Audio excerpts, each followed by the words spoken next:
What's up mga kareyna? Welcome back sa aking munting channel.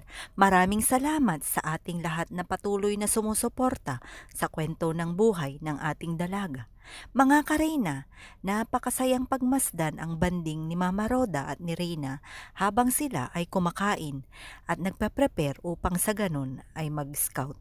Mga kareyna, sinasabi ko na pinaasim ni Reyna ang ating araw dahil nag-crave nga siya ng mangga na kung saan ay makikita natin na apakasarap ng kanyang pagkain ng mangga na tinalupan ni Mama Roda na gumawa pa sila ng kanilang baon upang sa ganun ay makain nila sa kanilang pag-i-scout.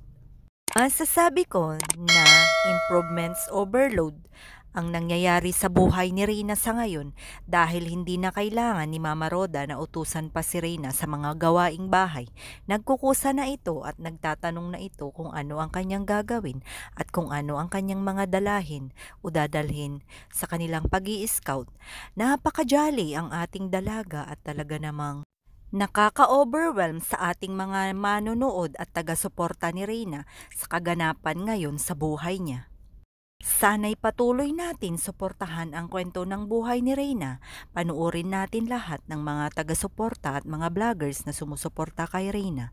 Lalong-lalo na nga si Mama Roda na kung saan ay naatasan na mag-alaga kay Reyna at syempre ang mga Kalingap team.